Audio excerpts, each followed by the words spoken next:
Good evening, boxing fans, and welcome back. I'm Rummy, and I don't know shit about boxing. This is Rummy's Corner. On May 6th, lineal middleweight champion Canelo Alvarez will square off against Julio Cesar Chavez Jr. The bout is being held at a catchweight of 164.5 pounds. For Chavez, this will be the lowest weight he has competed at since suffering a decision loss against Sergio Martinez back in September 2012. And for Canelo, this will be the first time in his career that he has ever competed north of 155. Most observers going into this one are favoring Canelo, and not without good reason. Alvarez is the better skilled and naturally more talented boxer. But if Chavez could come in fresh and comfortably makes weight, then this can potentially turn into a very competitive and engaging encounter. Chavez recently teamed up with Hall of Fame trainer Nacho Beristain, best known for his work with Juan Manuel Marquez. And Nacho is a great coach and a tremendous motivator. And then the winner of this fight will also be widely revered as the greatest Mexican boxer active in the sport. So there is plenty of reason to believe Chavez will be highly motivated. And if you're Canelo, you have to be prepared to face the best version of Chavez we've seen. And in my opinion, that came way back in June 2012 when he was pitted in a title eliminator against Andy Lee. When Chavez fought Lee, his most glaring weaknesses still stood out. Simply put, he's easy to hit. Andy Lee was having no trouble finding the mark, but Chavez exhibited a good chin and great durability. He also displayed strong determination, steady stamina, and very good punching power. This was Chavez at his absolute best, but this was nearly 5 years ago. Chavez ultimately outgunned Andy Lee, and he secured a 7th round stoppage victory. At this point in time, he was considered a force in the middleweight division, and he had just earned himself a crack at the middleweight title. His next bout was against then middleweight champion Sergio Martinez, and Chavez was thoroughly outclassed in this one. Martinez was able to control the fight with movement and speed, and Chavez's tactical limitations were being severely exposed in this fight. But even in this fight, Chavez still showed tremendous determination and excellent punching power.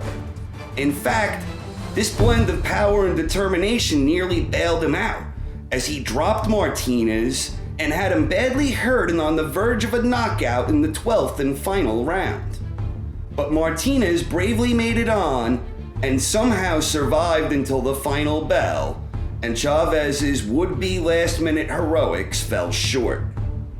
Chavez was never the same after this. He had seemingly lost his edge and desire, and he went on to have an unimpressive 5-fight run north of 160 where he had mixed success. But if there was ever an event that could inspire Chavez to return to form and to stride towards greatness, this is it. This has to be it. So there is every reason to believe that Chavez will be properly motivated in a way we've not seen from him in some time. Meanwhile, Canelo holds numerous tactical advantages over Chavez.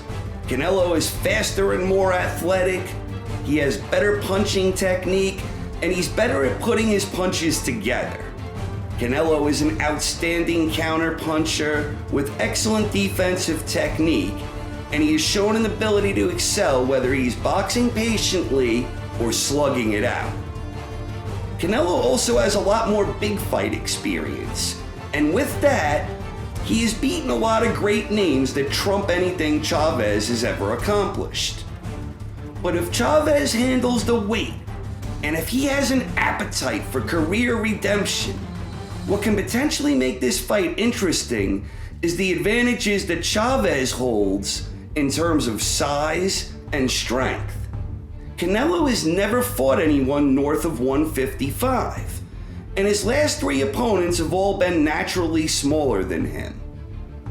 A lot of people think the bouts at 155 were a mistake on Canelo's part, and that this was something that hindered him, and others believe he was using 155 as an excuse to either avoid or delay a potential showdown against Gennady Golovkin.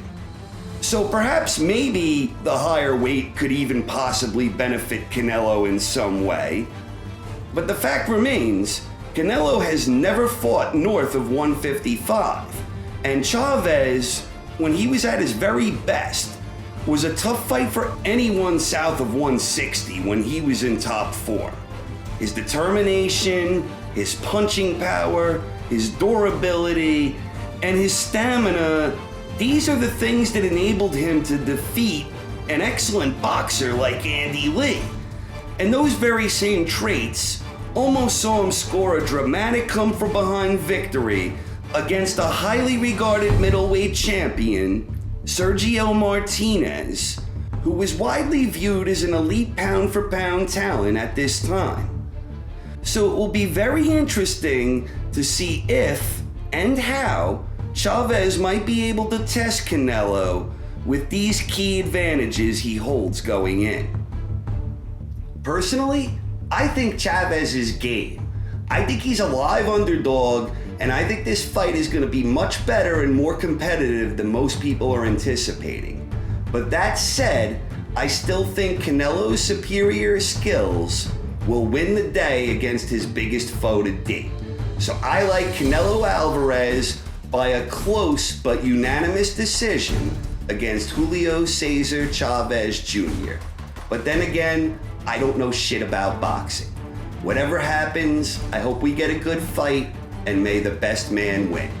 This is Rummy. Thank you for tuning in. Hope you enjoyed the episode, and I hope you enjoy the showdown between Canelo Alvarez and Chavez Jr.